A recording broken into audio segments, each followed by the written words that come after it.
Welcome back to WorkWoman. I am your host, Natalie Workman, and I am so excited to have you here today because this podcast might change your life. I hope it does. The concepts that I'm going to share with you in this have radically changed my life. And it's funny, I'm sitting here in my office. If those of you who have never listened to me before, I am the executive vice president of operations at Cardo Ventures. So I'm sitting here in my office. I've had 8 meetings so far today, and it is 1:05. The rest of the afternoon is jam-packed, and if you're only listening to this in the video version, I'm holding up a napkin. Like, I literally wrote the notes out for this podcast on a Chipotle napkin. First of all, I love Chipotle. You heard it here first. Chipotle is not life, but it's a big part of mine. But I'm like eating in between meetings, and this was not my life 2 years ago. 2 years ago, I was in a different place. I was in a very unhappy place. I was in a not fulfilled place, but I made a decision, and I want to share with you the number one mistake that every business owner makes, and every individual at any level makes this mistake. And I've had personal experience with this, not only in myself, but also I work with hundreds of business owners, some of them male, some of them female. The stories I'm going to share with you in this particular podcast are all female stories, because that's the point here at WorkWoman, right? We are talking about work and how to be a total badass in the workplace, but also do that and be a female. I know I have a couple of male listeners, maybe more than a couple. This equally applies to you, but I think sharing female stories and sharing female successes is part of my mission to shift the narrative, to shift the talk track around what women can create in their lives. And this starts by stopping from making the number one mistake. And the number one mistake is, drumroll, can I insert a drumroll? Maybe this is going to be the worst drumroll. I don't even know if you can hear this. My rings are making more of a noise than anything. Okay. The number one mistake that you are making today is not sharing your goals with your team. Not sharing your goals with the team. And I don't just mean financial and professional goals. So if you lead a team or if you're a business owner, one of the things that you have to start shifting your mind around is goals are not for you to set and for you to accomplish. Goals are for you to establish, but they are also for you to share with every single person around you in every single conversation that you have. To the extent that you are not sharing your goals with the people that you're having conversations with every day, you are demonstrating to yourself a lack of commitment to those goals. You're not even able to take yourself seriously enough to start telling people about those things, much less really making the progress to do them. We just had a interaction today with one of my favorite female clients. I won't name names. I will keep the business anonymous, but we have this thing, it's called a 10x360 platform review. I actually have one right in front of me. For those of you who are on video, you can see this badass deliverable. Look at this thing. This is the product of quarantine for Cardo Ventures, this team, and myself. This is a document. It's called a 10x360 platform review.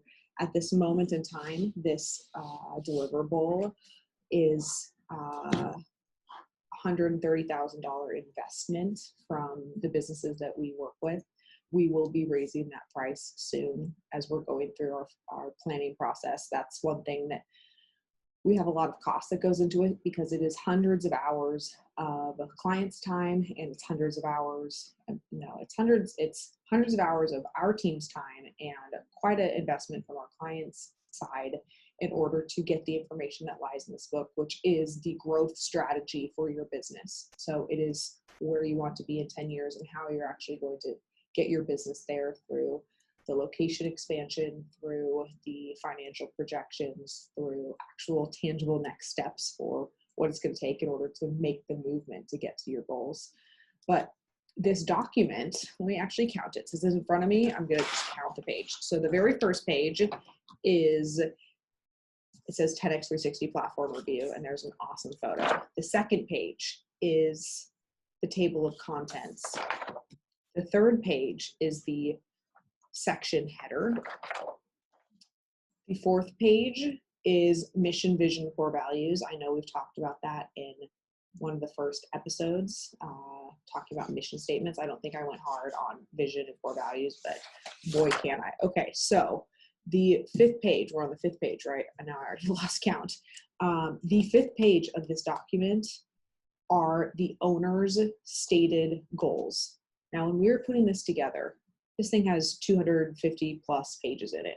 Why do you think that the very first substantive page in this book, in a $130,000 investment, is your goals, is your clearly stated, specific, measurable, attainable, relevant, and timely goals? Why do you think that we made that decision when we were putting this together? It could have been on page 20, could have been on page 60. We have the personal, professional, and financial goals in the first section of this because these goals are why you are going to take the massive action that is required to actually get the things that are listed in the rest of the book done. If we don't have clarity on your goals, we have no way of building a plan. You cannot build a plan without goals. It's impossible. It's like, where would you start? The first place and the very first conversation when we're building this is the personal, professional, and financial goals of the business owner. Now, we had a business owner just this morning give our team, one of our team members, some pushback on sharing her personal, professional, and financial goals in this book. She did not want to disclose that. She'd never shared that information with her team. That's not something that's been talked about. But here's the deal, guys. If you are not talking about this, let's forget your family, forget your friends for a second, forget your acquaintances and social media. If you are not sharing your goals with the people you have hired, like you pay them money in order to help you do what? Just run an average business? Just do whatever they think they should be doing? No, you hire people in order to achieve the goals of the business. And you align the people's goals with the business goals, but the business goals, as the business owner or leader, they also have to be your goals. Like, walk me through this scenario. You have the aspiration to have a $15 million net worth. Great, you write that down. That's one of your financial goals. What is required specifically of the business in order to achieve that net worth? Like, is the business going to be doing something that is creating a $2 million valuation for the business? And then where's the delta going to come to actually hit the net worth target? What are you going to be taking from the business in order to invest in to create the delta? Or are you going to have a side hustle that you're going to actually make the majority of your money in? But if you're making, let's say your business is valued at 2 million, the net worth goal is 15 million. So the side hustle and the side investments are going to make up the delta of the 13 million. If that was the case, and you're logically thinking through these things, why would the side hustle be the side hustle? Why wouldn't it just be the main thing if that's the majority of the girth of the net worth? Stop doing the thing that's the $2 million thing and do the thing that you've identified that's going to make you the extra money. Right? So this sounds, when I explain it to people, it sounds really logical, but business owners and leaders have a huge fear around sharing their goals with their team because they're personal and they're just for them. And the successful people that I've spent my time around, every single one of them has no shame, no ego, no hesitation around telling people exactly what they expect. They know what they want their life to look like. They know exactly to a T what type of vacations they want to be taking. They know what their health and fitness goals are. They know what type of schooling they want to be able to provide for their children, or if they want to give them Christmas presents that are going to blow their minds. Like they have clarity, and they don't apologize for those things. So the number one mistake, if you're not sharing your goals, who are you expecting to help you?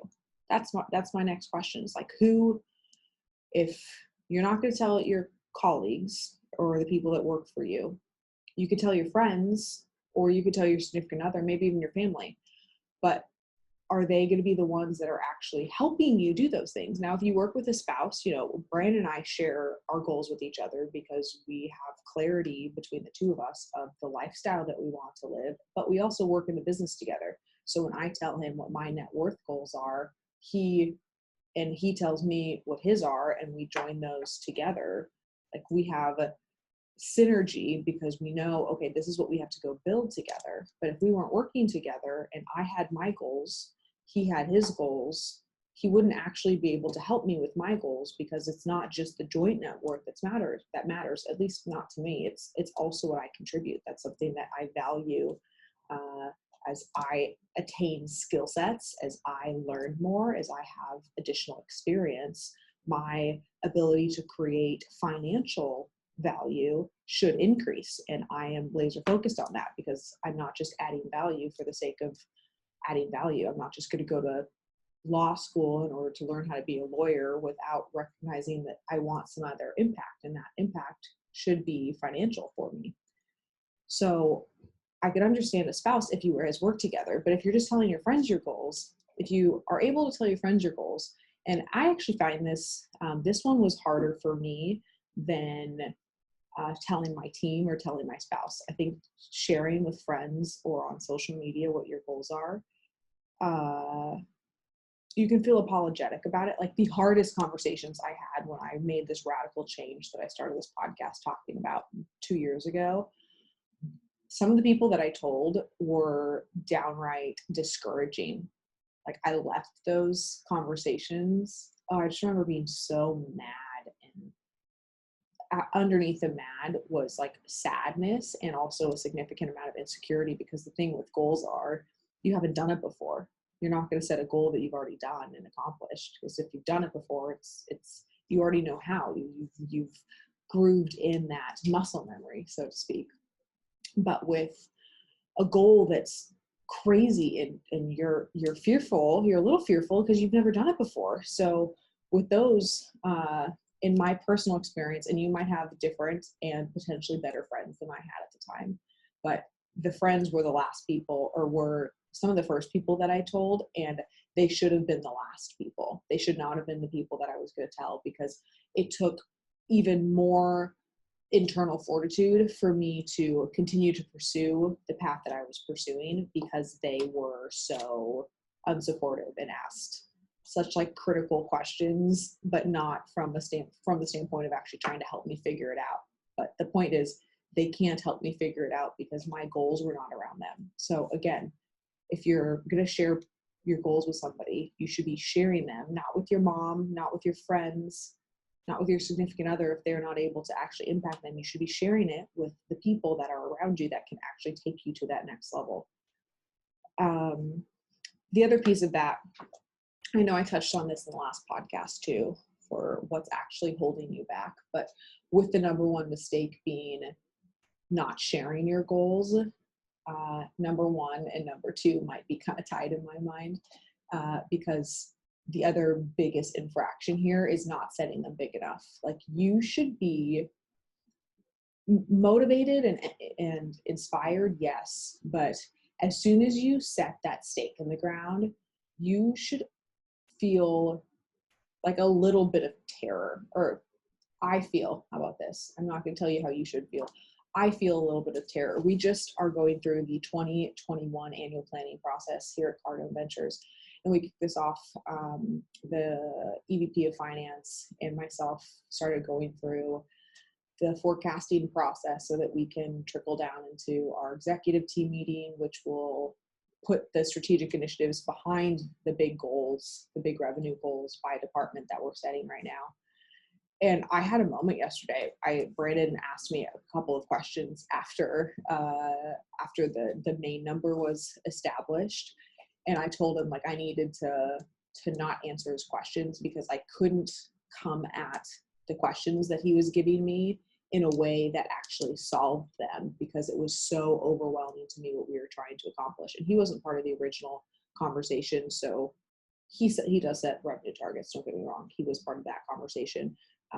But as we broke out exactly what it's going to take, what movement is going to need to happen in the business, what growth we are going to go through, the investments that we have to make, like I got a little bit overwhelmed with the amount of change that it's going to require to move this business from where it's at today to over doubling next year. I'm not saying we can't do it, but that feeling for any goal, that feeling that you have should be like, holy shit, I'm a little scared and I don't exactly know how I'm going to do this, but I'm going to put everything I have and think radically different in order to get there.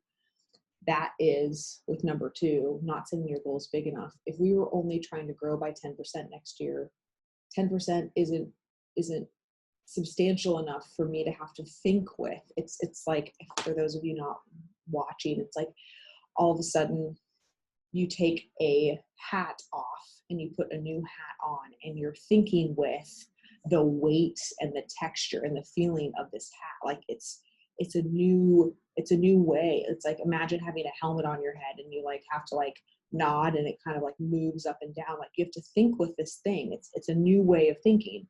And with any goal, to actually create the goal, you have to think with something different. If you have a weight loss goal, you have to think with, maybe you need to start eating 5 times a day and have it be in small meals. And you're currently eating 2 massive meals a day that are unhealthy. So all of a sudden you're thinking with, okay, if I have to eat 5 meals a day and they all have to be small, where am I going to be getting this food? And how many calories are in each of these, and how much protein versus, like, you're thinking with something totally new because you haven't done it yet. So all of a sudden the only way that you can initially make change in that moment is to start thinking with this new way to get you to the place that you want to go. So with your goals being big enough, if you don't have to actually think with something different, your problem is you're going to do the exact same things that you shouldn't be doing in order to get there. Meaning, if we had 10% growth next year and that was the only thing that we were targeting,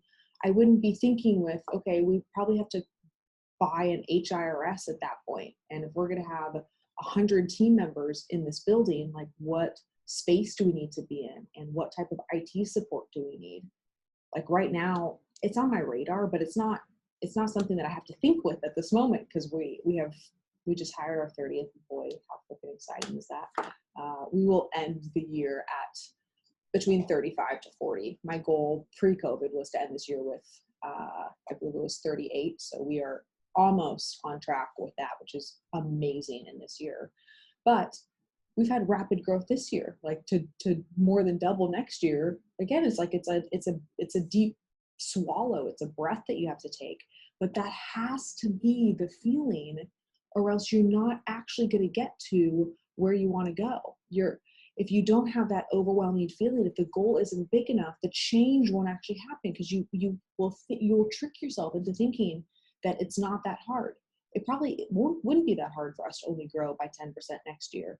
But the fact that I'm thinking with, we have to grow 130% next year, it's like, oh, I have to start doing things different now. I can't wait until 2021 starts. I have to do things today. I have to be a different leader today. I have to be looking into different things. I have to take on more work in order to plan for that.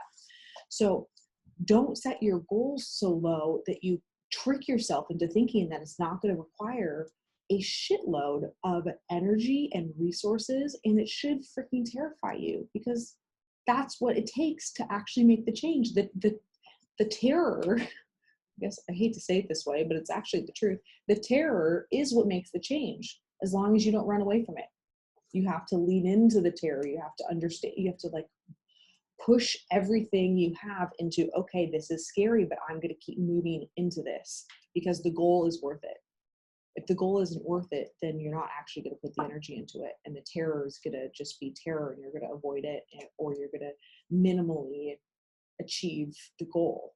But the score at the end of it, it's like you might as well have twice the amount of terror in this moment and actually hit something that's so freaking sweet that at the end of 2021, you're like, I cannot believe we just did that. Versus you put half the amount of terror into it, and then at the end of 2021, you're really not making that much more money. The business hasn't grown. Like it was a half-assed way of doing it. Why do anything with half your ass? You should do everything with your entire ass. It's one of my favorite sayings. It's also, I think the reason that I equate a lot of this to working out is because there's so many similarities between setting a goal for your physical being as there is setting a goal for your business or for your team. Think about it this way. Let's say you were your goal was to lose. Your goal here, let's do it this way. Your goal is to be in the best shape of your life. And when you kind of close your eyes and imagine who that person is and the type of clothes that you can wear and how you feel when you're in a swimsuit, like that person, you know that person exists, but there's a gap between that person and where you are today. Well, if you mistakenly thought, I need to lose 5 pounds in order to get to that person, and you go down the whole path of losing 5 pounds and you don't like it, you have to eat less calories, you have to work out more, it's not great, but you lose the 5 pounds, but you're still not in that best shape of your life. Well, that's because the 5 pound goal, you reduced your, I want to be in the best shape of my life. You reduced the big thing into, well, it's 5 pounds. Well, maybe it was 5 pounds, but you equally needed to add 4 pounds of muscle. Like there are different angles that you have to think with when your goal is as big as, I want to be in the best shape of my life. You have to alter the activity because it's not just the one way to do it. It's likely how you're eating, how you're sleeping, the nutrition or the supplements that you're taking. Like it's not just losing 5 pounds. And when people confine their goals into that box and then just run the plan, they end up at the end and they would have rather been even more disciplined than they were, like even more stringent on their diet, worked out an extra 20 minutes. If they knew that all it took was the additional 30% of energy, but they would actually get the big score, it is worth it when you get the big score. But where goals fall apart is when it's not worth it because you didn't think big enough. You didn't push so that at the end, it actually makes a difference for you. It actually changes your life. It actually increases the quality of your life. What I want to leave you guys with is this idea that when it does come to you not making the fatal mistake of sharing your goals with people, I think one of the fears that women particularly have, and I am only speaking from experience here, but the fear that coincides with sharing your goals with other people is the belief that you can't have it all, that you can't be an amazing team member or business owner while also being in the best shape of your life, while also having a loving, passionate relationship with your spouse and being a good friend and being a good daughter. And what I'm here to tell you is you absolutely can have every single one of those things. I wake up every morning telling myself, I want to create and have the best of everything. Nobody gets to tell me that you can only have success in this area, but all of these other areas have to suffer, because it's bullshit. And to the extent that you can find people and examples that can show you how to have success in all areas, because you're not going to acquiesce to this idea that you can't have anything but everything that you want, your entire life could change when you start radically thinking like that and surrounding yourself with people who also think like that. And if you're friends when you're setting these big goals, or if you're team members when you're setting these big goals don't see it, and there's a difference between them not seeing it and them actually holding you back. If they don't see it, stay committed and disciplined and they will see it. But if you're allowing them to hold you back, or they're trying to hold you back, I give you 100% permission to just say, ciao for now. This has been fun, but this relationship is no longer what I want it to be. And come hang out with me more. I do this podcast every single week. I'm on people skills constantly. I am here for people who are in that transition point, in that that suck, that terror moment, because I want to help you reshape your thinking and do things different so that you can be in a different place. Because I've found success doing it on my own. Not on my own. I found success in my own life doing it with people who also did the same thing for me. And everybody has their unique story. Everybody comes at it from a different way. And I likely don't have the exact same story as you have, but I'm sure there are similarities in the way that we feel and approach, and the way that you feel stuck. So if you feel stuck, keep listening, keep going through, because you not giving up on the going through is the game changer for you to actually get to the other side. So with that, cannot wait to have another WorkWoman episode in next week. Or if you're not listening every single week and you're just gonna binge it, like, go for it, go crazy. Be great, guys.